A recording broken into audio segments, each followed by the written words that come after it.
Hey everybody, and welcome back to Rinkside Regression. This is our second round update slash draft lottery reactions that just happened. We just finished watching the first two picks. Once the third overall selection gets revealed, we'll discuss that too. So I guess first of all, we can start with that. Actually, the New York Islanders jumping from 10-1. From my memory, I think that's the biggest jump we've seen from a team. Maybe the Rangers Lafreniere one was bigger, but I think that was such a weird situation. It's kind of hard to map out what their exact odds were pre-play-in tournament. So I think this was the biggest one. I think Philly jumped, or I can't remember if it was Dallas or somebody jumped up in the Nolan Patrick draft. I think 6 or 7 spots, but I think 10-1 might be the biggest jump. Anyway, what are your kind of initial reactions to the New York Islanders picking first overall? I mean, to just think about how this Islanders team was on the cusp of a playoff spot within the last month of the season, they were in that radius, and now to see them going first overall, despite the draft not being as strong as some of the years we've seen, Mm-hmm. still amazing to go from 10-1. And they have a hometown kid, James Higgins from the United States, as a forward that they can definitely use. They also got Matty Schaefer, the best D by a mile in the draft class. So Yeah.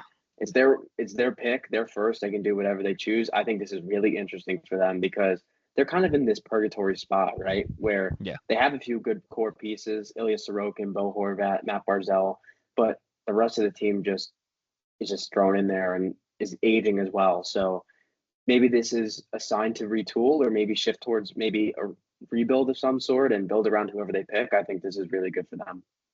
Yeah, and I think with a new GM coming in too, that's going to kind of play a big role in that as well as kind of what direction they want to go. So there's a lot of questions because I mean, Horvat could get moved, they could move Barzell, Noah Dobson's an RFA. So Yep. there's a lot of direction this team could take, and this pick's just going to add another pretty good player to that mix. Maybe not a superstar in terms of a McDavid or Bedard or even Celebrini, but it's still going to be a solid player for them. And then Utah jumping up to 4. Obviously, you can't jump up to number 2 from where they were picking, but a pretty substantial jump for Utah as well from like the second worst odds to number 4. So they got to be pretty happy, and then San Jose will pick 2 because of that. So overall, I think you got to be pretty happy if you're those 3 teams right now, and then we're going to find out who's picking third pretty soon.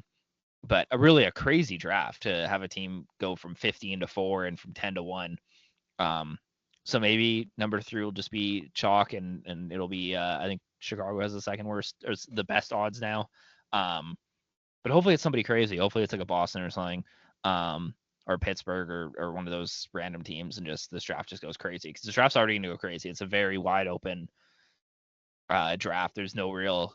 I guess Schaefer's the consensus best player in the draft, but after that, you really have a bunch of forwards and a lot of different opinions on which way they could go. So I think the chaotic draft lottery is just kind of a sign of things to come in terms of this draft.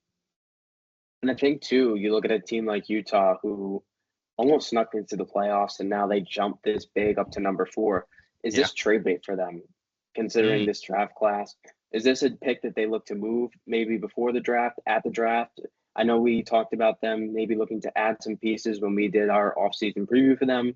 I think this is a good piece of bait for them, to be honest with you. Yeah, I think the Boston Bruins could be pretty interesting in the 4th overall pick, if you ask me. So I, yeah, I don't know. Maybe they can work out a David Pastrnak deal now. The 4th See, overall like pick. that made it so much more realistic for us now. Like the Exactly. 14th pick or whatever it was, now you're looking at the Number fourth 4. pick. Yeah, Maybe Boston gets number 3. Who knows? Boston picks 3 and 4 with on both of them, just like 10 years ago from this draft, and Yeah, we move forward. there you go. Yeah, so we'll do a deeper draft analysis closer to but overall I think that does make things a little bit more interesting now that we kind of know who's picking where, and it's a lot easier to project picks now that we know kind of who's going to be making them. And so that's good. I love the draft lottery. I love how they actually showed the behind the scenes process of the ping pong balls. I think that was way better than just Bill Daly flipping over cards. I like the transparency of it. I think that no other league's really doing that. So good shout out to the NHL because I think it's cool. I'm a nerd. I love seeing the ping pong balls come out and following the numbers and the odds and stuff. So I think that's really cool. So good for them. I think they did a good job here. I agree. And it looks like ESPN has shut down the stream, so we will not get a live update on who's picking third, but we will search it up at some point. Anyways, NHL.com and we'll figure it out. Shall we transition to round 2? Yeah, so I feel like we have to start with Winnipeg Dallas because a first round that I think got better as it went on. For sure, I think basically every series kind of had that feel. Maybe outside of Washington and Carolina, but I think that the playoffs did get better as this went on. I mean, it ended with I think the two best games of the first round. Maybe the game 1 between Edmonton and LA has a case, but I think game 7 Colorado Dallas is the second best game, and I think pretty easily Winnipeg St. Louis game 7 is the best game of the playoffs so far.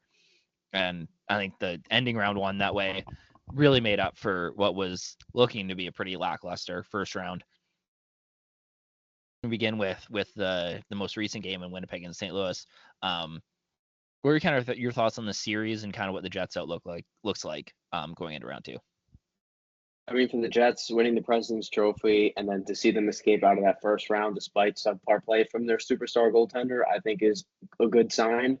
However, you're also running into this insanely good Dallas Stars team as well now, who may be getting even healthier and bolstering this roster even more. So you give and take here, and I think Winnipeg did a good job to sort of take control of that game 7. I thought it was fascinating how they didn't panic, even though they were down 2-0 early in the first 10 minutes of the first period. They were able to come back, tie the game. Cole Perfetti, shout out to him, 2 goals in this game 7. One of their young pieces rising looks amazing, and good for the Jets to win this one after a really disappointing first round last year against Colorado. So really happy for them, and I'm really excited for this Dallas Winnipeg series. Honestly, might be my favorite series for this second round. Yeah, pretty. Chicago, by the way, got the third overall pick. So it's Islanders, San Jose, Chicago, Utah as your top 4. Okay.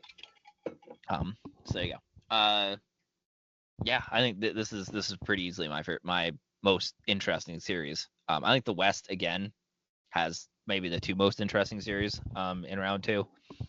But for me, I think the big story in Winnipeg especially was this team being able to overcome a very poor series from Connor Hellebuyck. And that gives me a lot of hope because you have this nuclear bomb in your back pocket of a guy who might win the Hart Trophy, who's playing really poorly, and you were still able to get through it. And man, the Connor Hellebuyck that showed up in the third period in overtime of game 7, I think he went 54 minutes at the end of that game without allowing a goal. He just looked like a different goalie. Like after that third goal went in, he looked like a completely different goaltender. And we'll have to see if that can carry over into round 2. You'll have to see if it can carry over on the road. The good news for the Jets is they don't have to win a single road game to win the Stanley Cup. So even if he does still play poorly on the road, as long as they can go home and play well in front of in Winnipeg, they'll be fine. Obviously that's not ideal because you don't want to have to play 28 games to win the Stanley Cup, but theoretically, right? Like they don't have to play good on the road. But if that last third of the game against St. Louis was any indication, yeah, Winnipeg could be scary because they have that piece, and they're also a very good team, right? We talked about this last time, how the team isn't really letting him down, and I think, especially in that game 7, they kind of realized like, hey, we're a pretty good team. We don't have to rely on Connor Hellebuyck to win us games, which I think takes some of the pressure off Connor Hellebuyck too, because he basically just needs to be a 900 goalie, right? Like he needs to be a 900 and 910 goalie, and they're going to win most of these games because the team in front of him is very good. So now I don't know if a 900 save percentage gets them by Dallas, but if they go into the game thinking, hey, I don't have to be Superman to win these games, that's going to take a lot of the pressure off of Connor Hellebuyck, and then I think you kind of buy a lot of that pressure coming off of him you're going to see him loosen up and look more like the goalie that is going to win back-to-back Vezinas and maybe the Hart. And if you can get a looser Connor Hellebuyck, I think Winnipeg's really scary. The problem is they're running into maybe the best team, the other best team in the playoffs in round 2, in Dallas. But for me, I think that Game 7, hopefully for Winnipeg, is an indication that the playoff jitters are gone. And I think winning that series does a lot for Connor Hellebuyck's confidence, despite the fact that he didn't play very well in it. Yeah, absolutely. And you see the Jets get healthy too, right? They got Nikolai Ehlers and Gabe Vilardi back in games 5 and 6. So they got a clean slate of health going into the series against Dallas. Dallas still obviously getting Miro Heiskanen and Jason Robertson back. So I think seeing both these teams at full firepower is going to be awesome for the second round. Yeah, we'll have to see about Scheifele and Morrissey. Yeah. See what's happening there, but winning Game 7 without Mark Scheifele too was incredible. And 5 defensemen, because Morrissey was out or like halfway through the first period. So I mean, like I want to shout out to a guy who I've been pretty hard on for the last little bit. But man, Neil Pionk, what a Game 7. Maybe his best game of his career. He played, I think, 48 minutes in it, which is a record for the Jets in ice time. And he really had to step into that role as being this team's number 1 defenseman, with Morrissey being out, and he did a phenomenal job. I think he had 3 points in the game. He had a goal. I don't know. He didn't have a goal. He was the one who shot the goal that Lowry tipped in. But just a phenomenal game from him. And if they can get that kind of performance out of him, and Morrissey comes back, a Morrissey, DeMello, Pionk, Sandberg top 4 looks a lot better. If that's the Neil Pionk we're gonna get. And I mean, Dylan Sandberg, same thing. He played a lot bigger of a role than he was supposed to, and looked really good. Hayden Fleury played a much bigger role than he was supposed to. I think he played like close to 30 minutes in that game, which is easily the most that he's played in his career. So I think it was a really good sign for the Jets to kind of overcome that. And I mean, the Cole Perfetti goal with, I think it was 1.4 seconds left. Like, man, what a what a storybook ending to round 1. But you had a storybook ending to round 1 on the other side too, because you had the Mikko Rantanen back-to-back revenge games, and although Game 6 they lost, he had I think 4 points in the second period of that game too. And of course the crazy third period in Game 7. To talk about Connor Hellebuyck bouncing back, Mikko Rantanen was somebody who for the first half of the series was non-existent. He was nowhere to be found, and they found him in Game 6 and 7. And you talk about a sleeping giant. You have him going off, and man, if you're gonna get 8 points in 2 games in the 2 biggest games of the season, Mikko Rantanen heading into the second round, along with Miro Heiskanen coming back and Jason Robertson. The Dallas Stars team that we thought was gonna be unstoppable at the trade deadline might be here. We talked about it a bit in the last week's episode, where if they could get by Colorado with these injuries and get healthy, they could be unstoppable. And man, they sure looked unstoppable in that third period. And I think you have a battle of 2 teams that are really riding a lot of momentum. And I said to you before the podcast, if either of these teams were playing any of the other 6 teams in the playoffs, I'd probably take either of these teams just purely based on the momentum wave they're going to be riding after those Game 7s. But they kind of cancel each other out, because they both had very similar ends to their series, both at home. And I think that's going to be a fun one. I really do. I'm leaning Dallas in 6, just because there's a lot more certainty in what players are going to be able to play. And there's a lot of uncertainty on what Connor Hellebuyck we're going to see, with the caveat that, like, if Connor Hellebuyck was unlocked and he comes out with like a 35 save shutout in Game 1, that prediction flips really easily. But I think there's a bit more certainty in Dallas. There's a bit more experience in Dallas. They've played a lot of playoff games despite not having a cup yet, and I like Dallas a little bit more. But I could see this one going either way, despite me taking Dallas in 6. I'll take Dallas in 7. I think they got it out in 7. I think this is going 7 for That's sure. fair. And this is the series I'm most excited for. Mm-hmm. When's the last time these two teams played in the series? I don't If think they've ever ever. played in the playoffs. So I don't yeah, think that's ever happened. this might be the first time. Yeah, because Winnipeg played Anaheim in the first time they made the playoffs, and then they had, I think it was Minnesota, Nashville, Vegas, Yep. and then it was St. Louis. They lost. Then it was Edmonton, Montreal, Colorado, Vegas, and then St. Louis again. Yes, they haven't played Dallas yet, which is weird because they've both been in the playoffs pretty much every year for the last like 6 years, and Yeah. there's like 3 teams that they could play because of the way the playoff format is, and they just avoided each other. So Yeah. it's kind of funny how that's worked out, especially with the way the playoffs are formed. But I don't know about you, but I'd be very interested to see another St. Louis Winnipeg series next year because that was fun, and Yeah, I'd love for to see sure. Colorado Dallas again because that was also fun. But despite me not liking this playoff format, the Central Division always seems to come up with bangers every year. So I think it's been a pretty interesting. That's definitely been like the most entertaining side of the bracket, pretty easily so far for me. I don't Yeah, think that stops.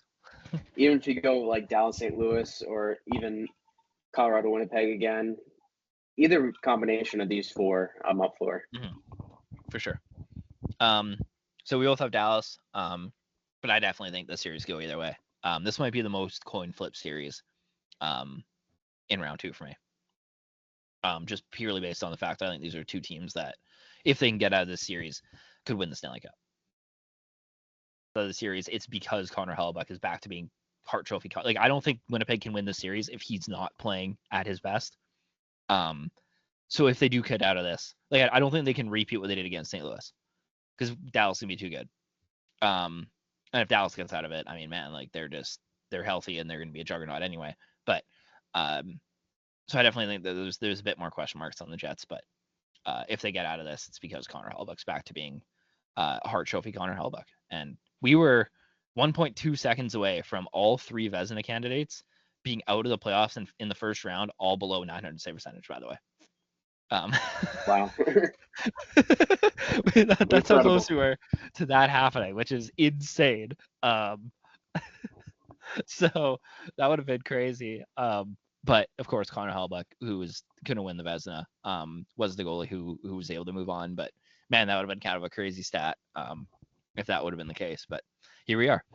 So moving on to the Pacific, which I think was the second most interesting division in these playoffs so far.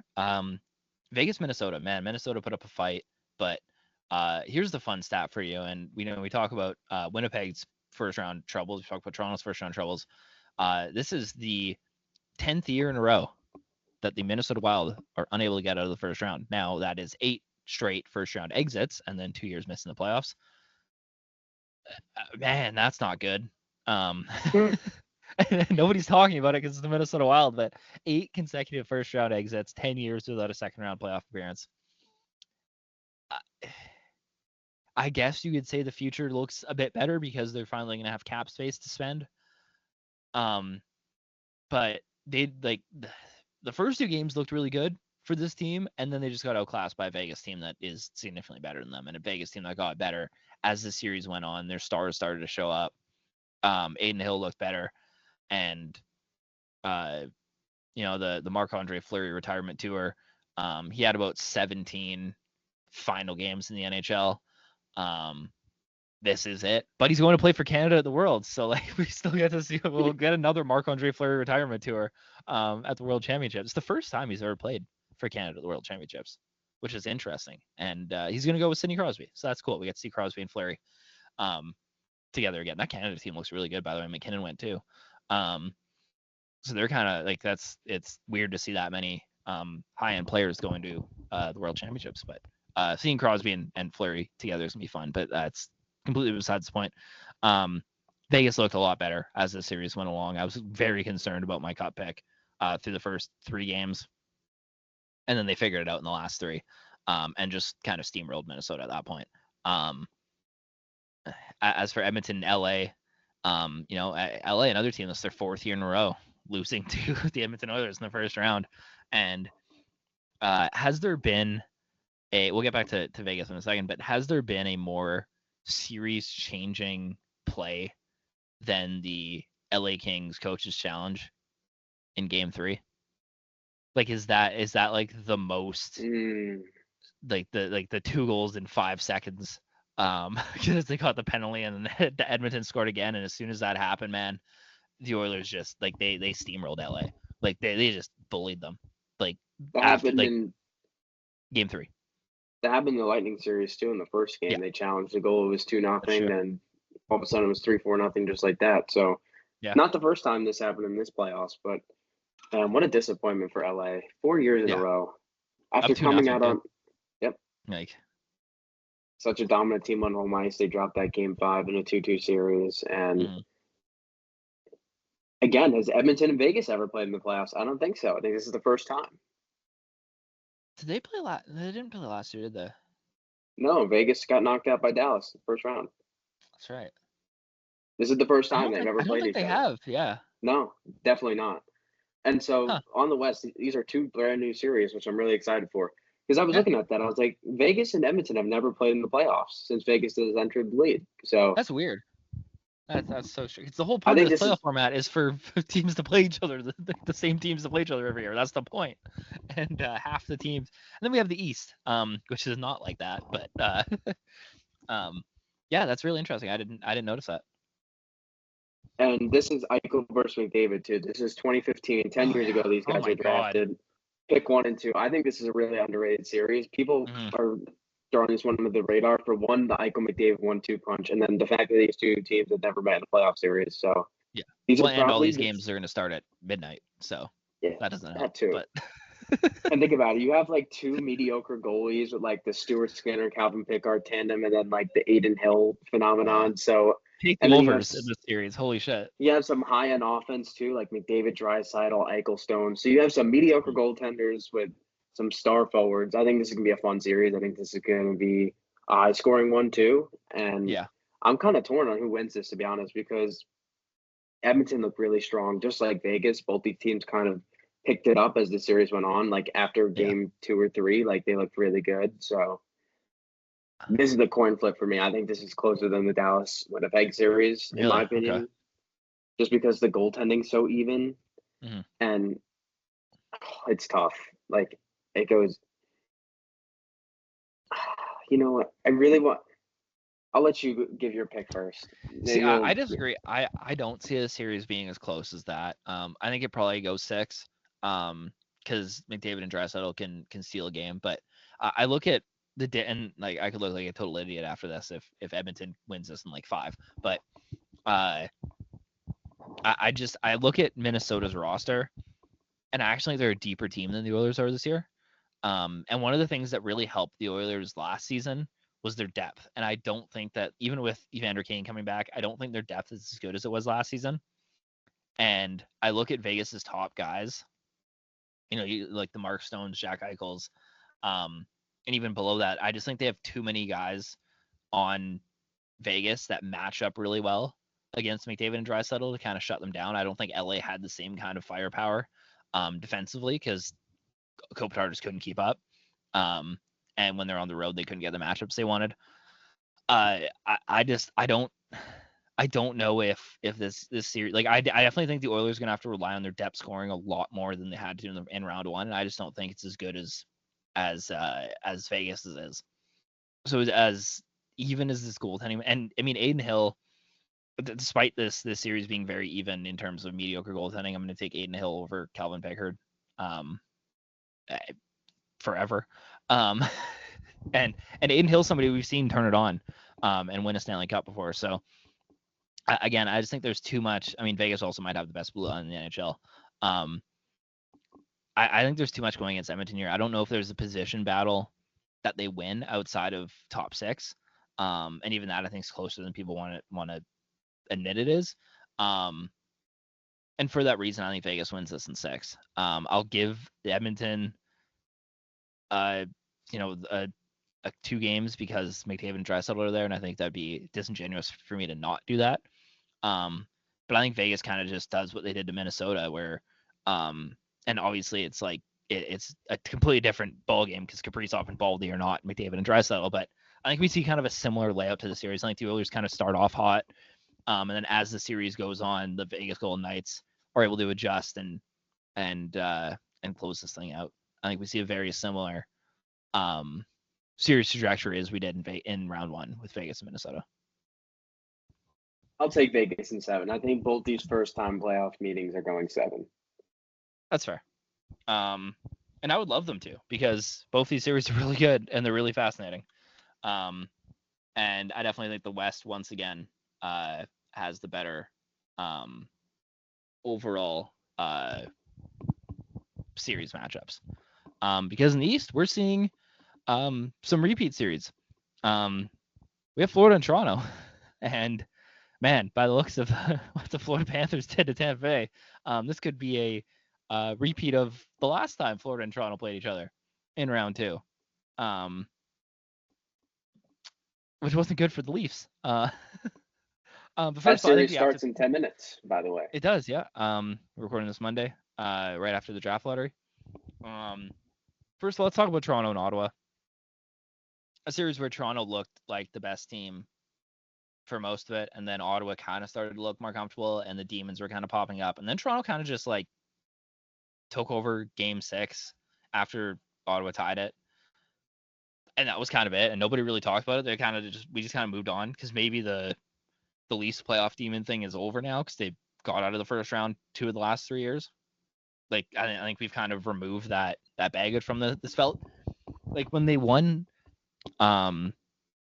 against Tampa Bay, it felt like a moment. Like it was this big thing, right? It was a John Tavares goal in overtime. They did it. They finally, exorcised the demons. This just kind of felt like it was almost like mundane. It's like they won and we just moved on. Maybe that's not what it felt like in Toronto, but I think that's important that this didn't feel like a monumentous occasion. This just felt like, all right, we won. Let's move on to the next round. And I think that's very important for the mindset of the Leafs going into this next round. So I don't know if they get swept again, but I'm taking Florida. Don't get me wrong here. I'm taking the Panthers, who look like an absolute buzzsaw. I think it's very important to note before I let you kind of jump in on your thoughts on this. Tampa is top 6 against Florida's top 6 in round 1. The Braden Portland outscored the Barkov line. And I think that I believe when I looked it up, the Lightning second line had a 1 goal less than the Panthers second line. So they played like the Panthers top 6 extremely close, and they got blown out in this series. Like you have the Florida Panthers top 6. If you just look at their top 6 forwards, it's scary. It's a very good unit, and the Tampa Bay Lightning played them basically pound for pound like they matched them step for step. 5 games. That is a terrifying thought for the rest of the NHL, because this Panthers team, it reminds me a lot of like the prime LA Kings dynasty, if you want to call it a dynasty, because they only won 2 cups, but it reminds me very much of that, where it's like this team, they might not have like your McDavid player, although like Matthew Tkachuk is really good, but like he's not on the same level of like star power. But man, they have so much depth, and their structure is so good. And they have a goalie who, very similar to Connor Hellebuyck, a couple years ago, people were questioning whether or not he could win in the playoffs too. And then he did. And now nobody really talks about Sergei Bobrovsky being a bad playoff goalie. Now it's like he's kind of reversed because regular season numbers aren't as good as playoff numbers. People don't really care anymore. So it's kind of, we saw the same kind of narrative with him a couple years ago when he was winning Vezinas and losing in the first round. But like, I don't know if there's another team in this playoffs besides maybe Dallas who can match Florida offensively in the same way that Tampa Bay did. And Tampa Bay did it really well with Florida's top 6, and they got blown out. So I don't really see much hope for the rest of the Eastern Conference, because I don't like there's really no team I think that has Tampa Bay's level of depth and firepower offensively. I'm taking Florida in like 5 in this one. With respect to Toronto, I don't think it's going to be the same kind of non-effort that we saw the last time these two teams played. I just think Florida's a way better team. But I think, when we talk about the series they played 2 years ago, Toronto just kind of went in with no juice because they just exhausted all their efforts in round 1 to beat Tampa Bay. I think this is just a case of the Panthers being a way better team. I'll give the Leafs a game, but yeah. Okay. I really like your LA Kings parallel. I see the Kopitar and Barkov connection. I see a Forsling Doughty connection. And even though Bobrovsky is significantly older than Quick at the time they were winning the Stanley Cups, I see the parallel there as well. So yeah, and just the depth there. too, like the third line just being this crazy, like, we're not going to let you do anything kind of third line. That's Toffoli, Pearson, and Gaborik, I think, was on that line. Yeah, Marian Gaborik, Brad Marchand, I was just about to say. Yeah, like same thing, right? They brought him into the debt. I think it was a trade. No, it was they traded for him in the draft. But same idea. Like they brought him in. I remember because as soon as they traded for Marian Gaborik at the beginning of that season, I predicted the Kings win the Cup in 2012, and I was right. First and only time I've correctly predicted the Stanley Cup winner. It was 2014, I think they brought 2014, yeah. But it's the first time I've ever done that where I've predicted the Stanley Cup winner on July 1st accurately. So that LA Kings team will forever hold a special place in my heart because of that. That was I was 9 years old. That was like the first couple seasons of Rangers hockey when I was a young kid, and I remember them losing in the finals to the LA team, and I was distraught. Everybody in the area was watching that. That was a really good series. That was a really underrated Stanley Cup final. That was really the short, closest 5-game series you would ever see. It was 3 of the games went to overtime. Like my family always talks about that series. Yeah, still like 11 years later. Yeah, as a Canadiens fan, I talk about that series a lot too. But it was 2014 because I will never forget that. But that's okay. Moving on. Talk about Florida and Toronto before I start crying about Carey Price's ACL or whatever the hell happened. Yeah. So again, I'm kind of in your boat on this. I think Florida just looked way too good. That third line of Wendell, Luster, and Marchand was just on another level, and Nick Paul and Gage Gonzalez weren't matching that at all, even though I think Gage Gonzalez had a fantastic series and is going to be big for the Lightning going forward. But man, you cannot count this Florida team out. Even with like Aaron Ekblad in and out of the lineup, they were still – it's just like you could put anybody in that system and they're going to be good. It is incredible. Like there were points where Balinskis was looking like the best defenseman on the ice and would have been Tampa's best defenseman. I'm like, oh my goodness. Like, could you imagine if Victor Hedman looked as good as Uvis Balinskis right now, like in my head watching the series. And Seth Jones has finally settled in nicely, even with a role increase with Aaron Ekblad out. He looked pretty good in this series. Got the game-winning goal, obviously, in Game 4. And I do think Toronto is a lot better than that 2023 team, but I'm going to take Florida in 6. I think they're easily going back to the Eastern Conference Final here. And this is definitely the pick I'm most confident in. Yeah, sure. I agree. For sure. I just think, and it's no, this isn't like trying to dunk on Toronto. I think Toronto's been fine, and they looked really good in games in the series against Ottawa for the most part. Aside from Game 5, I think Game 5 was the only game where they didn't really show up. Aside from that, like they were the better team in that series. Notably about Toronto too, I think Game 6 for them was really important because you saw. The first round, honestly, has just been kind of the round of redemption arcs, I think, because you had William Nylander having like maybe the best game of his career in Game 6. He was phenomenal on his birthday. And then Max Pacioretty scored the game-winning goal. A guy who's chronically known for not showing up in the playoffs scored the series-winning goal for the Toronto Maple Leafs in 2025, which is insane. And like the these fans already, sorry. Was a tweet by Dom, right the day before about. The Maple Leafs lacking foot speed, and he sent out a tweet. It was like, can't believe Nick Robertson scrapped for Max Pacioretty. Like, haven't we learned our lesson about speed? And then there was like, now what? After the game-winning goal. So I just wanted to throw that in there about Pacioretty real quick. But it's just like it's crazy that like the former Montreal Canadiens captain is the guy to score the series-winning goal for the Toronto Maple Leafs in 2025 after being written out. And the fact that he's still playing at all is kind of insane because he had all the injury issues too in Carolina and Vegas. He was so good in Vegas. Oh my goodness. He was so underrated in Vegas. He was I wish he got a cup with them. Yeah, maybe he'll get one with Toronto. But Not running into his Florida team, I'm afraid. Yeah, we'll see. But yeah, man, I mean, it was such a cool moment for him. As a Max Betford was one of my favorite players growing up, so it's really cool to see him have that moment, even though it was with Toronto. But good for him. Glad he got it, kind of his playoff moment at this point in his career. Absolutely. The final series. Sorry, continue. One more thing I want to throw in for this series. Florida's almost giving me this vibe of the 2022 Tampa Bay team where they're going to go to back-to-back finals, roll through this third final, and I think they're just going to run into a buzzsaw in the West. That's what I think is going to happen, whether it's Dallas or Vegas. I think they'll make it to the final. I just don't know if they'll have the juice. That's my early prediction. Yeah, we'll get there. I agree. Get there, but Vegas, Florida would be close enough to a Vegas Tampa Bay series that I predicted, so I'd be happy with that. I think I'm rooting for Florida just purely based off that.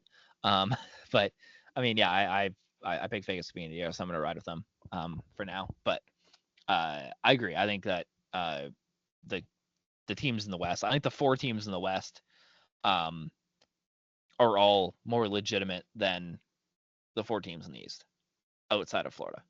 Yeah, I agree with you. I think if you were to rank like the top, if you were to rank the 8 teams in terms of like just on their roster, not worrying about like path, but like just rosters, you're going like 4 to the 5 or the 4 teams left in the West, and then you have Florida in there. Absolutely. Somewhere.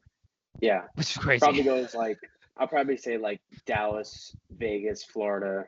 Then I'd probably say Winnipeg, Edmonton tied. Then I'd go probably Carolina, Toronto, Washington, probably. Probably. And those 3 are all kind of very close for me. Yeah. But yeah, like it's crazy. But again, maybe that's an advantage to the East if somebody comes out of the East, because you don't have to play, in especially in the case of a Dallas, like holy shit, their road to the Stanley, like Dallas's path to the Stanley Cup is through 4 teams that could have won the Stanley Cup this year, right? Like the possible road for Dallas could all be against teams who were like top 6 in the standings in the NHL this year. Because you had Colorado. And the last 3 cup winners too. Yeah. You had Colorado, Winnipeg, Vegas, Florida. All finished in the top 6 in the NHL this year. I think so. I think Colorado's the top 6 team. This would be one of the most impressive cups ever, considering you're missing your best defenseman and arguably your best forward. You beat the President's Trophy winners and potentially the past 3 Stanley Cup champions. Yeah. That'd be insane. Yeah. Dallas is fun. Just like Dallas is the team I kind of want to see win the cup most, just because their path is so incredible. And it sucks so bad that Joe Pavelski is not on this team. Because like you talk about a guy who deserved a Stanley Cup. Ryan Suter's there. So no, he's not. He was on St. Louis. No, he's gone. Who do they have? Who's their like veteran? I guess Jamie Benn. Yeah, Ben and Sagan. I'd like to see it get done for them. Sure. That's the first pass, right? Like it's Ben to Sagan, because they've been here like through this whole thing. They've been here. Like that has to be it. They've been here since like 2010. Yeah. They're still here. Yeah. So that's kind of fun. Matt Duchene maybe. Yeah, he'd be like 3rd or 4th. I feel like it's Ben Sagan. Yeah. Oh yeah. But yeah, so that's fun. And maybe Nils Lundqvist is in there. Throw him in there. Cody Ceci. Just because. But anyway, Carolina, Washington. Easily the 4th most interesting series in terms of the popular vote. But it's actually kind of interesting because I think the series is like one of the least predictable, in the sense that like neither of these teams is like a super big juggernaut. And there's a bunch of questions about them. And I think that's kind of fascinating. I'm curious to kind of know your thoughts here, because I think for me, the first round didn't really answer any questions for either of these teams, because you had Washington playing by far the youngest team in the playoffs, and playing like a pretty good, like they look very strong, especially in Game 5, and in Game 2. And you had Carolina playing like the shell of what could have been a Stanley Cup contender. So for me, I didn't really get any of the questions answered. I think Frederik Andersen's still a really good goalie. And I'm happy for him because I like Frederik Andersen.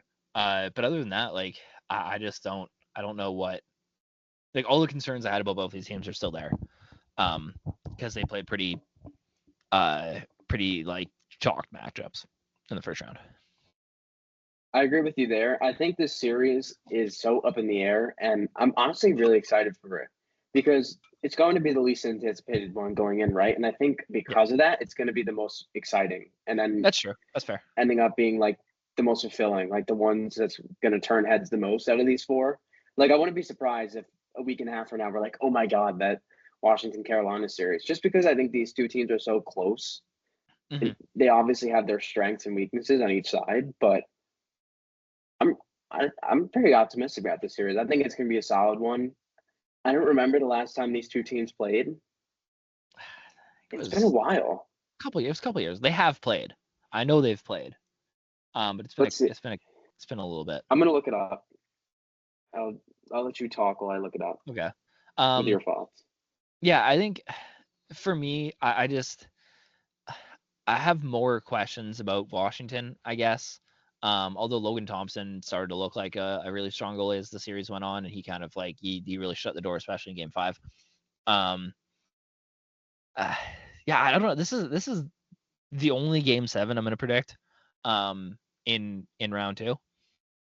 And I don't really know where to go with it because like I think there's cases for both teams, right? Like I think absolutely. Washington's just kind of this fun story that like, you know, Ovechkin broke Gretzky's record. Like how fun would it be if they went on a cup run after that? And then you have like Carolina, especially like watching what Mikko Rantanen just did. I think a Carolina like series run, and it's funny because they could get to the third round and then they might not win a game again because they're going to run into the buzzsaw of the Florida Panthers. But I think with the whole Mikko Rantanen thing, that gets kind of interesting too because you kind of have that weighing on this team. So I don't know. I was leaning Carolina at the beginning of this, but I kind of want to go Washington. I feel like Washington's kind of got they got the scoring, which I still have questions about for Carolina, although they did have back-to-back 5-goal games against New Jersey, but I don't see the consistency, whereas you have like an Alex Ovechkin who's going to score like, you know, 6 goals in the series. Now I'm going to go Carolina in 7. I think the Hurricanes scored enough in the New Jersey series against a team that was still pretty solid defensively, despite their offensive issues. This one's really close to me. This might be like very quietly the closest series of the 4. I'll take Carolina in 7. The last time that these two teams played in the playoffs, Justin Williams was captain of the Carolina Hurricanes. 2019, Carolina guts this one out in 7 after being down 2-0. They beat the defending Stanley Cup champions on the road in Game 7, I believe was the series. Yeah, it'll happen again. So, yeah. It's been 6 years, so they've only met once in the playoffs all time. Okay. And Toronto and Florida I think 2023 was their first meeting ever, right? So yeah, because it was just Tampa and Boston basically. That's incredible. So only these 4 series we've only seen 2 times ever. Yeah, which I think is really cool. So building some new rivalries potentially. Yeah, I'm gonna go. You know what? If you're going Carolina, I'm gonna be a little different since we kind of have similar picks. Mm-hmm. I'll go Washington in 6. Okay. I really like the Pierre-Luc Dubois line against whoever is out for Carolina. Probably the Aho line. Spencer Carrier will match. But I think, too, just because they don't really have that top-heavy, one-reliant line, kind of like what Montreal has with Nick Suzuki, Slafkovsky, and Caulfield. I think it's going to be really interesting to see how that Alexi Protas and Pierre-Luc Dubois line plays, maybe with a little less responsibility. Maybe they can be a little more free. Obviously, Washington is going to have trouble getting to the net against an uptight Carolina defensive system. But I think Washington's vibes are sort of there this year with the Ovechkin breaking the record, first in the Eastern Conference. They had the home ice advantage. So I think just based on the vibe check, I'll take Washington to beat Carolina. I don't know how strong this Carolina team is. However, I do think it'd be kind of interesting if they end up in an Eastern Conference final after trading Miko Rantanen mid-season. Yeah. So either way, I think whoever wins this series is losing to Florida in the conference final. For sure. I'd like to see a Florida-Washington conference final. I wouldn't mind that. What about a Toronto-Washington conference final? Ooh, kind of the comeback of that'd be kind of the narrative there would be fun because like Washington or Toronto's first series with this core was against Washington, which we talked about in our playoff preview. Seeing them kind of get over the hump and get to a Stanley Cup final, beating the team that beat them to start the entire run. Or we see Ovi. It's kind of vibey. I like that. Toronto era. Or we see Ovechkin and the Toronto Maple Leafs core era and Mitch Marner walk the free agency. So the start and the finish. Yeah. I think for Leafs fans though, the narrative of getting through Ottawa and then getting through a team from Florida in round 2, kind of exercising the demons from that, and then exercising the demons from their first ever Stanley Cup. And then you beat McDavid in the finals. Yeah, you beat McDavid and the Oilers in the finals. It's perfect. There you go. It's like it's the perfect narrative path. I'm rooting for a Washington-Toronto series after this discussion. I do think Florida wins against Toronto, but I'm going to root for Toronto just because I want to see Washington-Toronto in the conference final. And I also want to see Vegas-Dallas, Toronto-Washington, and maybe we get a 2018 rematch, Vegas-Washington. Maybe we get. I feel like a Dallas-Toronto series would be good too. Yeah, or maybe we get an all-Canadian matchup. Yeah, maybe we get Toronto-Winnipeg, Toronto-Edmonton. I like some of these potential series, to be honest with you. Yeah, I think even a Carolina-Dallas series is really fun. Like that. That's kind of like the Mikko Rantanen Bowl. After beating Colorado already, is also really interesting. What if it's just like a Carolina-Winnipeg final and just like, like that? Like, could you imagine? Or like, I mean, even Edmonton, Carolina would be fun just because the 2006 Cup final. Like, I think Winnipeg, Washington might be the worst. Yeah, that's just like the whatever. Yeah, like, could you imagine like Winnipeg, Washington, the finals, the two best teams in the regular season? You're just like, boring. Oh, I guess that. No, I don't know. You know, fine. Winnipeg, Carolina is the worst because Winnipeg, Washington has the narrative of the 2 number 1 seeds. I think Winnipeg, Carolina is the worst because like these 2 markets that nobody really cares about outside of the markets. And Winnipeg even has like good player. Maybe Vegas, Carolina is the worst because neither team has like a super marketable player. At least Winnipeg has Hellebuyck, right? Like they have the guy who won the Hart and then won the President's Trophy. I think Vegas, Carolina might be the worst one. But Vegas is fun. Everybody like hates Vegas. Yeah. I'd love to see Vegas win 2 cups in 3 years and have like this dynasty on the horizon. Oh, it'd be so much fun. Everybody would hate it. The hockey community would explode. It'd be the best. Like, could you imagine it's 7 years into their history and they got 2 cups? Jeez. I love it. Seattle's just treading water in the basement of the NHL, going through their 4th head. I guess Vegas went to like 4 coaches too, but so I can't even say that.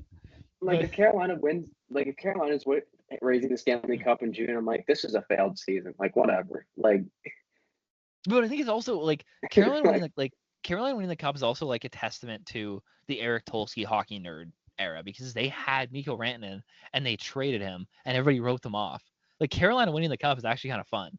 Like I don't know if there's a bad Stanley Cup champion in these 8 teams. Like I think everybody has. I think all 8 teams have a narrative that you could like piece together a compelling story with, and that's so rare. Like we never see that. So like it's really fun because you have Washington with like the Ovechkin chase and like the history there. You have Florida back-to-back, Toronto obviously is in 67, Winnipeg President's Trophy winning the Cup is interesting, Dallas obviously with the hardest road ever, Vegas back-to-back, Edmonton McDavid winning the Cup. Like every team has like a really good narrative thread to follow, and that's really fun. Carolina is the weakest probably, but even then, like I think the them winning the Cup after like kind of punting on this season by moving Mikko Rantanen is really interesting, especially with all the weapons or all the ammunition they have to make big moves next season.